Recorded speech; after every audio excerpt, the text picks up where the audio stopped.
Super speciality रुग्णालयात आज राज्याचे महसूल मंत्री आणि अमरावती जिल्ह्याचे पालकमंत्री चंद्रशेखर बावनकुळे यांनी एका विशेष आढावा बैठकीचे आयोजन केले होते। या बैठकीत रुग्णालयाच्या आरोग्य सेवा, सोयी सुविधा आणि मनुष्यबळाबाबत सखोल चर्चा करण्यात आली। विशेष म्हणजे या बैठकीच्या ठिकाणावरून काही आमदारांनी आपली नाराजी सुद्धा व्यक्त केल्याचे चित्र दिसून आले। अमरावती येथील सुपर स्पेशालिटी रुग्णालयाच्या प्रशासकीय कामकाजांचा आणि आरोग्य सेवांचा आढावा घेण्यासाठी 18 जुलै रोजी जिल्ह्याचे पालकमंत्री चंद्रशेखर बावनकुळे यांनी बैठक घेतली। ही बैठक रुग्णालयाच्या आवारात आयोजित केल्याबद्दल उपस्थित आमदारांनी जिल्हाधिकारी आशिष एरेकर यांच्याकडे आपली नाराजी व्यक्त केली आहे। या बैठकीपूर्वी विधान परिषदेचे आमदार संजय खोडके यांनी विधानसभेत सुपर स्पेशालिटी रुग्णालयातील समस्या आणि आव्हाने मांडली होती। त्याच अनुषंगाने पालकमंत्री चंद्रशेखर बावनकुळे यांनी रुग्णालयाकरिता आवश्यक निधी उपलब्ध करून देण्याबाबत सूचना दिल्या।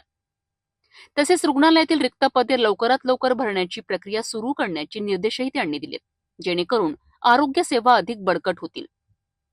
या बैठकीदरम्यान वैद्यकीय अधीक्षक डॉक्टर अमोल नरोटे यांनी रुग्णालयात उपलब्ध असलेल्या सर्व आरोग्य सेवांचा आणि सुविधांचा विशेष आढावा पालकमंत्र्यांसमोर सादर केला। सर्व विभागांच्या शल्यचिकित्सकांकडून महत्वाच्या प्रश्नांची विचारणा करण्यात आली आणि त्यांच्या अडचणी समजून घेण्यात आल्या। या आढावा बैठकीतील एक महत्वाची घोषणा म्हणजे अमरावती जिल्ह्यातील सुपर स्पेशालिटी रुग्णालयात MRI मशीन सुरू करण्यात आली आहे। ही सेवा आता डायलिसिसच्या रुग्णांसाठी मोफत उपलब्ध होणार आहे, ज्यामुळे त्यांना मोठा दिलासा मिळणार आहे।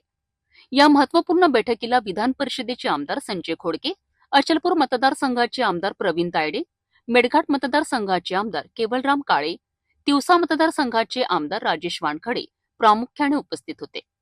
तसेच जिल्हाधिकारी आशिष एरेकर, जिल्हा परिषदेच्या मुख्य कार्यकारी अधिकारी संचिता मोहपात्रा आणि अमरावती जिल्ह्यातील सर्व उपजिल्हा रुग्णालयांचे शल्यचिकित्सक आणि डॉक्टर्सही या आढावा बैठकीत सहभागी झाले होते।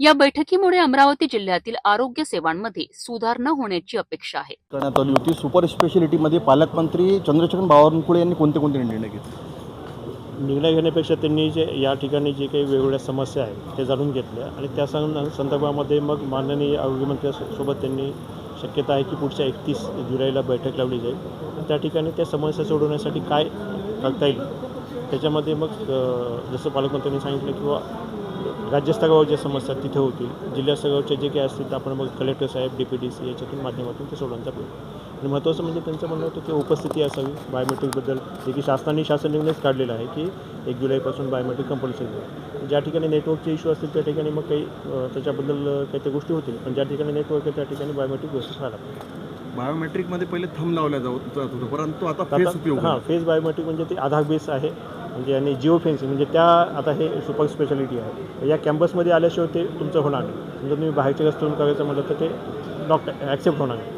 अजून कोणत्या समस्या मांडण्यात आल्या? कारण की विधानसभेमध्ये खोडके यांनी समस्या नाही, विशेषतः आता सुपर स्पेशालिटीबद्दल निधीची जी मोठी समस्या होती तर निधीची समस्याही मोठ्या प्रमाणात मांडण्यात आली, त्याच्याबद्दल बैठक आयोजित केली। अमरावती सुपर स्पेशालिटी रुग्णालयात घेण्यात आलेल्या या आढावा बैठकीतून आरोग्य सेवेच्या सक्षमीकरणासाठी अनेक महत्त्वाचे निर्णय घेण्यात आले आहे। विशेषतः निधीची उपलब्धता आणि रिक्त पदभरतीबाबत पालकमंत्र्यांनी दिलेल्या सूचनांमुळे रुग्णालयाच्या कामकाजात सुधारणा अपेक्षित आहे।